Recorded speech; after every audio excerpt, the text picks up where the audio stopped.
They said no one survived the flood, that the water had swallowed everything, including the dog who never came back.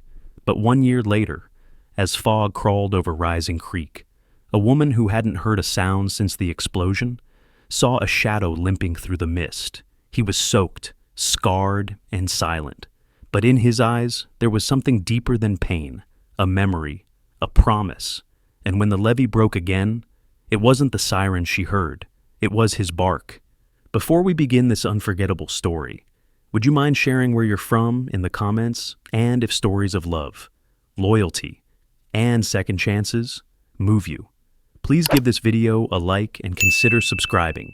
The town of Rising Creek, Tennessee, bore the memory of water like a scar. 1 year ago, the flood came with fury, an unforgiving storm that breached the banks of the Cumberland River and swallowed the lower half of the town. It had come in the night, fast and merciless, pulling fences, trucks, and people into its cold current. Amidst the chaos, a dog had vanished, Atlas. He had been more than just a dog. Atlas was a 6-year-old German shepherd with sable black fur and a thick ruff around his neck. He was trained for search and rescue, calm under pressure, focused, brave to the edge of recklessness. His eyes were amber gold and sharp as torchlight in the dark. On the night of the flood, Atlas had leapt from a rescue boat to reach a family trapped on a rooftop, disappearing into the surging black water. Despite frantic searching, he was never seen again. They said he was gone. 1 year later, the town had dried, but not forgotten. The flood had carved not only into land, but into people, into memory, and into silence. That morning, a dense fog lay over Rising Creek like a curtain. The earth was soft from recent rains, and dew clung to the blades of tall grass on the levee bank. Clara Ellison walked alone along the edge of the levee path. She was 32, willowy and tall, with long dark hair braided and tucked into the collar of her coat. Her gray eyes scanned the horizon with habitual caution, as they always had since the blast. Clara was deaf, her hearing taken from her during a tragic school boiler explosion 12 months earlier. The silence that followed became her entire world. She had once loved the sound of rain. Now, she could only watch it fall. She carried a sketch pad in her coat and a pencil behind her ear. It was how she spoke, through lines, through shape, through movement. Words felt far away now, like a language she'd once dreamed in but could no longer pronounce. As she stepped closer to the bend of the levee, her eyes caught movement, a dark figure, unsteady. Low to the ground, emerged from the fog ahead. Clara froze. The shape stumbled, legs buckling, then righted itself slowly. It limped forward. She narrowed her eyes. A dog, large, sable fur, wet. Clara's breath caught. She crouched low, keeping her movements small, gentle. The dog was soaked through, fur clinging tightly to his ribs, showing the outline of a frame now thin and worn. One of his ears was shredded along the top edge. His right hind leg dragged ever so slightly, marked by a pale, puckered scar near the hip. He paused a few feet away, panting. Clara didn't speak. She couldn't, but her body stilled with the gravity of the moment. She extended a gloved hand. The dog didn't flinch. Instead, he looked at her. His eyes, they held something. Not panic, not feral fear, but something older, something buried, a recognition not of face, but of place, as if he'd known this river, this fog, this town, as if he had walked these memories before. Clara took a step forward, so did he. Then, exhausted, the dog collapsed to the ground, kneeling beside him. Clara gently brushed mud from his fur. Her fingertips paused on the scar along his leg. She leaned in, her lips parting to mouth a name she hadn't spoken in a year. Atlas. The dog's eyes met hers, and for a moment, a breath, a blink. It seemed the river answered. Clara's small white cottage stood on a gentle hill at the edge of Rising Creek. The windows faced the river. Fog blurred and hushed beneath gray skies. Inside, the warmth of a wood-burning stove fought off the morning damp, and the scent of boiled chicken broth filled the kitchen air. Atlas lay curled on an old woven rug beside the stove, his eyes half-lidded, one paw twitching in sleep. His coat, though still matted and thin, had begun to dry, revealing patches of color beneath the mud, coal black, warm sable, and a subtle silver threading down his spine. Clara moved quietly, barefoot, her steps soft out of habit rather than necessity. She had always been graceful, but since losing her hearing, her movements had taken on a kind of intentional quiet, an elegance shaped by isolation. She set a bowl of warm broth near Atlas, then knelt beside him and tapped the floor gently with her fingers. The vibration stirred him. His ear twitched, his head lifted. Their eyes met. She mouthed, "Eat." He looked at the bowl, then back at her. No growl, no whimper.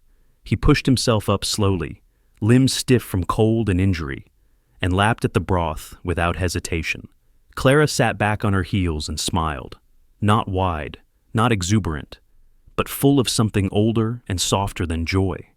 Trust. She couldn't hear his breathing, but she could see the rhythm of his chest rise and fall. She felt it in the stillness of the room. She could not hear his voice, but somehow, Atlas spoke to her anyway. The first time she had truly seen Atlas, alive, breathing, broken, was only hours ago. And yet the silence between them felt familiar, comforting, even. It wasn't that he couldn't bark or that she couldn't hear. It was that neither of them needed to fill the quiet with sound. Later that afternoon, Clara sat on her porch, a blanket over her lap, sketchbook in hand. Atlas lay beside her, watching the wind stir the tall grass along the driveway. His ears were alert, but his body stayed still. From across the narrow gravel road came the sound of a child's footsteps, though Clara did not hear them. She noticed Atlas lift his head. A small boy approached, no more than 8 years old, dressed in a red hoodie and mud-caked sneakers. His name was Micah Turner. Micah was one of Clara's former students, back when she still taught second grade. He had large hazel eyes, curly brown hair, and a slight frame. Micah had been diagnosed with autism at 5. He rarely spoke in class, but his drawings had always astonished Clara. Wild, layered illustrations of animals, water, and sky. He hadn't returned to school since Clara's accident. Clara set her pencil down and gave a small wave. Micah didn't wave back, but he did stop at the base of the porch steps. In his hand was a crumpled piece of paper. Atlas shifted slightly but did not growl. Micah glanced at the dog, then stepped forward and held out the paper without saying a word. Clara took it, slowly unfolding it, her breath caught. The drawing showed a large dog, as black and tan, standing chest-deep in water. In its mouth was a child. Behind them, rooftops floated in a gray, swirling river. The dog's eyes were golden. She looked up at Micah, who stood expressionless, arms at his sides. "You've never met him before," she wanted to say. "You've never seen Atlas, but instead." She nodded and smiled gently. She mouthed, "Beautiful." Micah gave no sign that he understood. Instead, he turned and ran back down the road without a word. Clara watched him go, the drawing still in her hands. The lines were raw, but exact, too exact. The image was nearly identical to what she remembered reading in the search and rescue report the year before. How had Micah drawn it inside the house? Atlas watched Clara carefully. She turned the sketch toward him, and his gaze locked on it. For a brief moment, his ears flattened.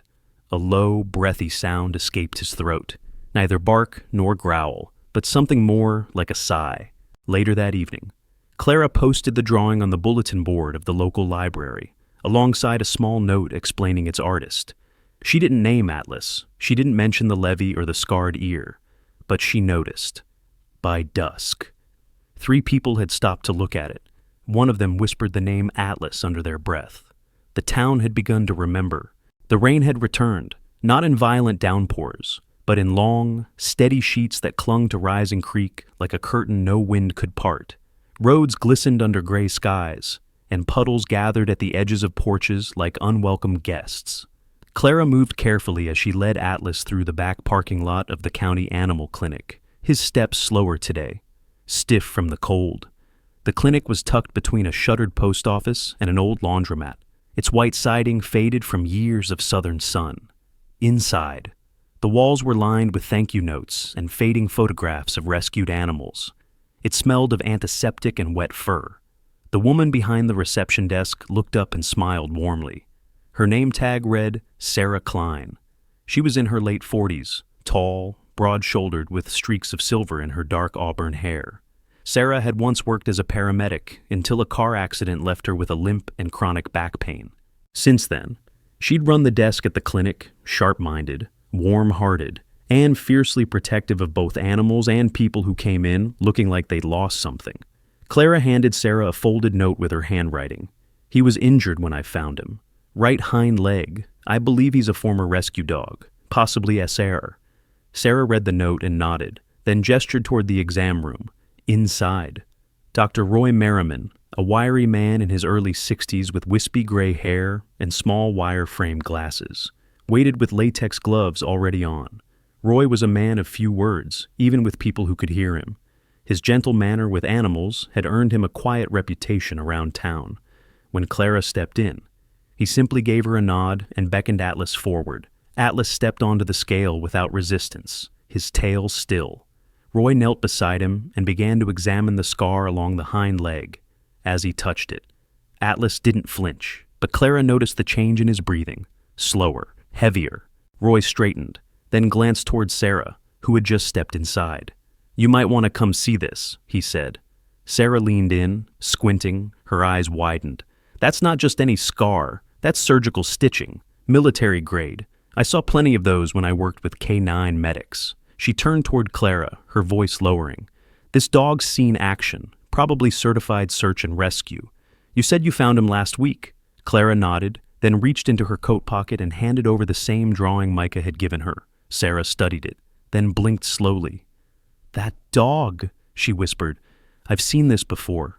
By noon, word had spread. It wasn't Clara who spoke, nor Sarah. It was one of the vet techs who posted the drawing to a local Facebook group with a caption. Could this be Atlas, the missing Sayar dog from the Rising Creek flood last year within an hour? The post had over 500 shares. That evening, as Clara sat on her porch beside Atlas, now dry and wrapped in a blanket, an unfamiliar truck rumbled up the gravel path. A man stepped out first, tall, mid-40s, with broad shoulders and a tired face carved by sun and time. His name was Ethan Hargrave, and he had the steady gait of someone used to balancing others before himself. Behind him stepped a woman in a floral raincoat, shorter, with tight curly blonde hair and tear-brimmed blue eyes. Janelle, his wife. They introduced themselves through a scribbled note handed to Clara. "Our son Jacob was trapped during the flood. Your dog, he saved him. We saw the post. Can we say thank you?" Clara hesitated, then stepped aside.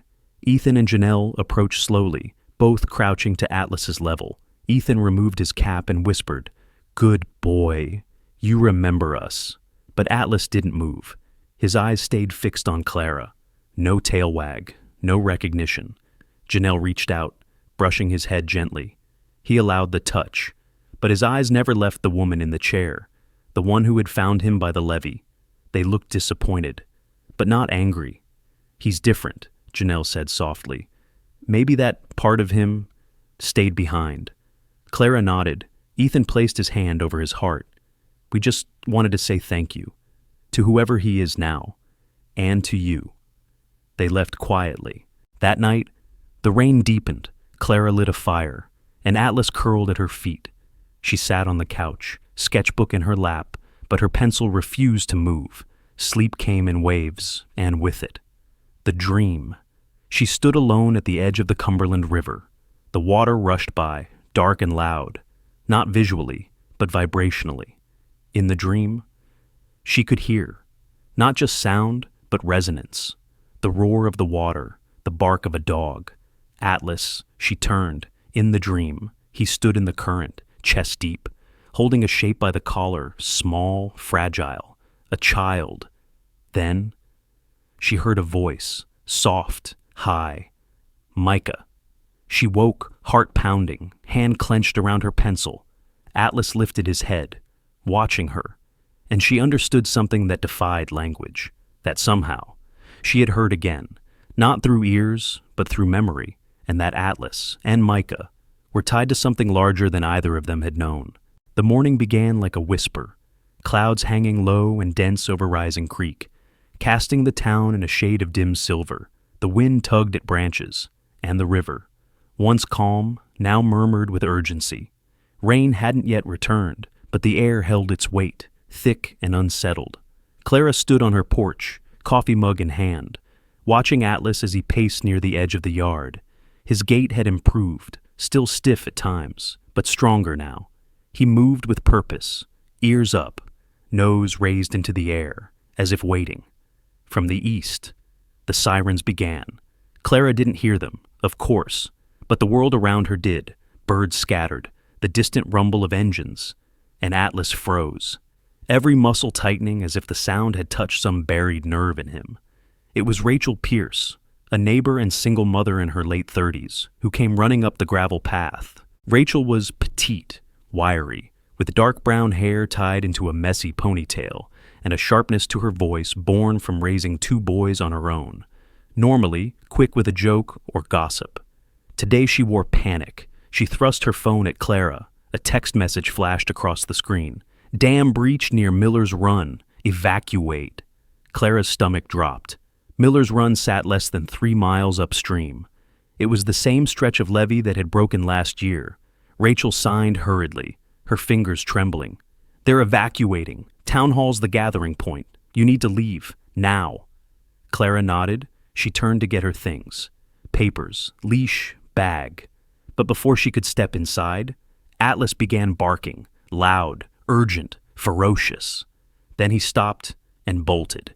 He tore down the gravel path, past Rachel, past the cedar line at the bottom of the hill, moving faster than Clara had ever seen him.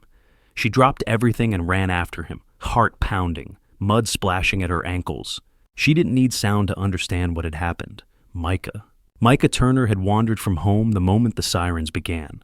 The sound, sharp, unrelenting, had cracked something inside him. Panic overtook instinct, and like many children with sensory sensitivity, he fled, not to escape danger, but to escape the sound itself. He slipped past his backyard fence and disappeared into the woods that ran along the southern bank of the river.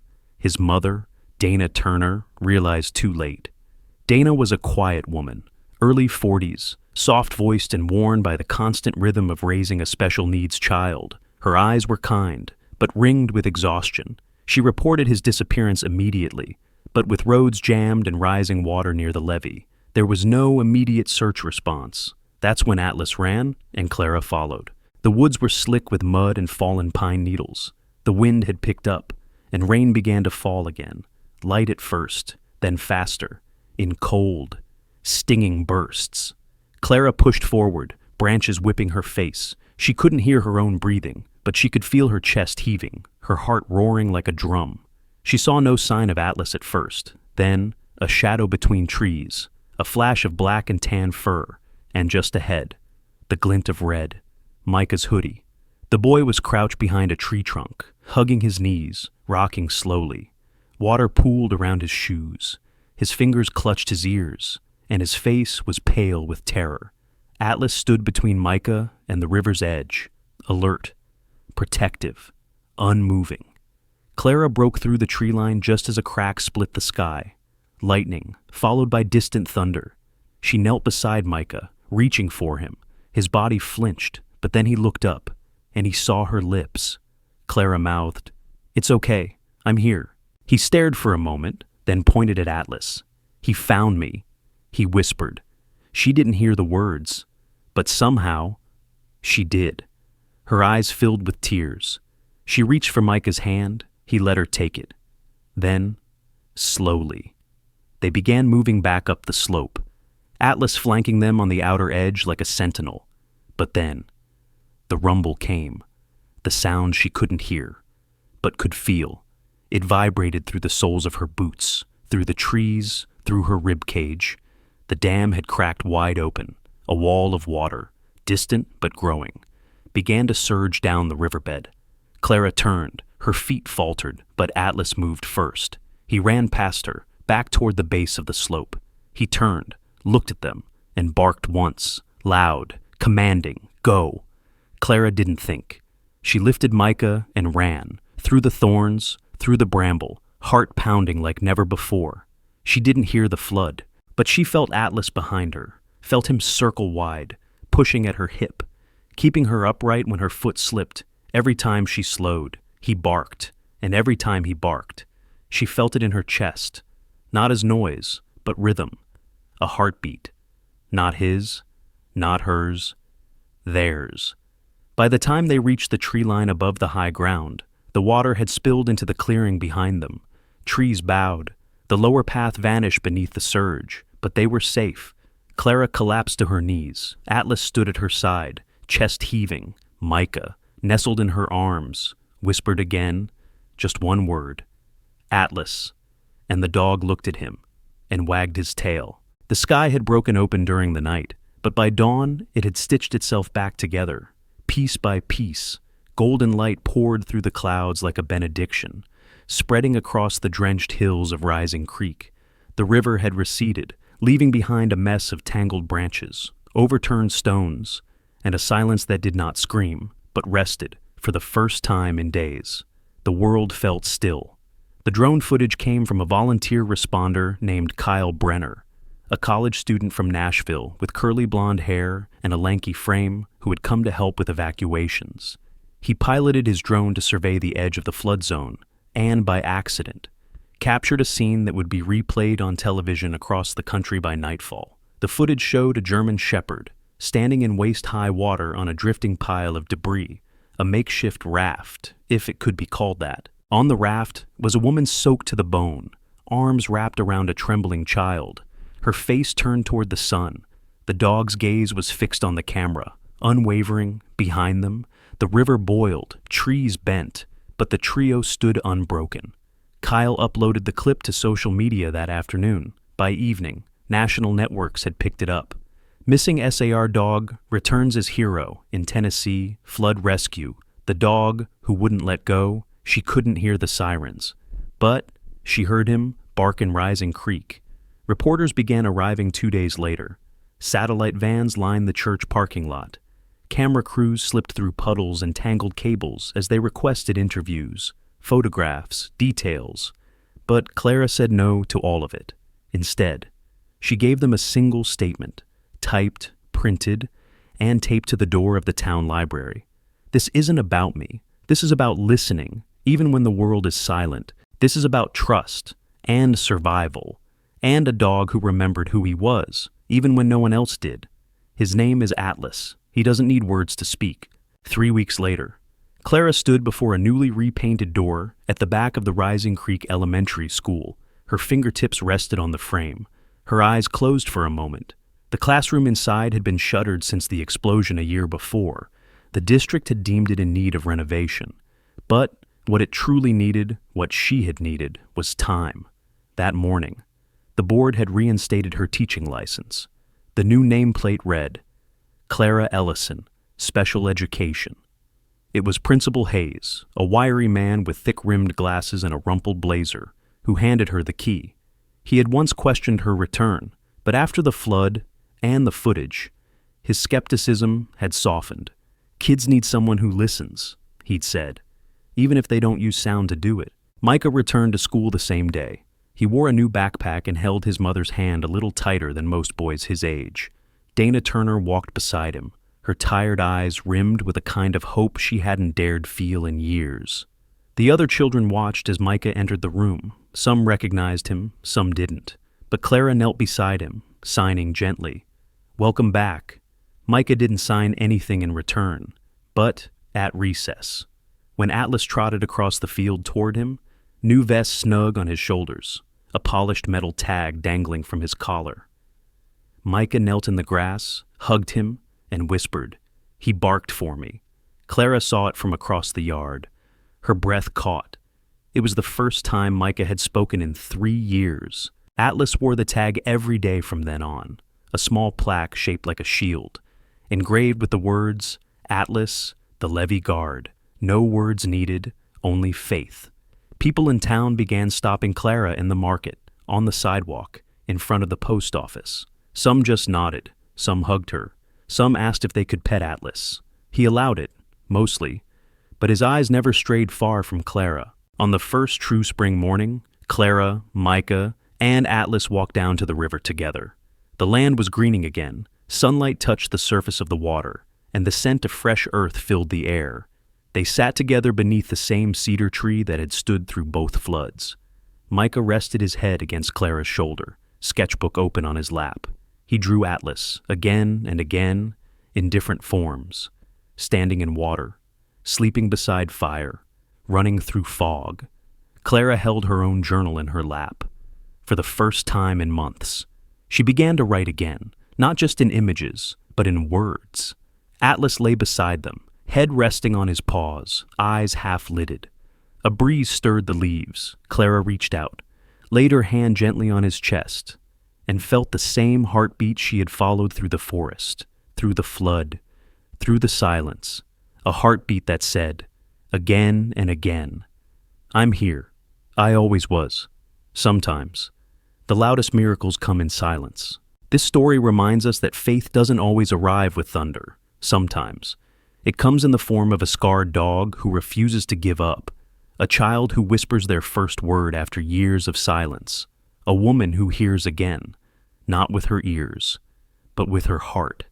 We are reminded that God works in quiet, wondrous ways, through storms and stillness, through grief and grace, through creatures who can't speak, yet teach us how to listen. In a world that often demands noise to be heard, Atlas taught us that trust, loyalty, and love don't need words, just presence, just faith. If this story touched your heart, take a moment to reflect on your own silent miracles. And remember, God's hand may be guiding you, even when you don't hear Him. Leave a comment below and share what this story means to you.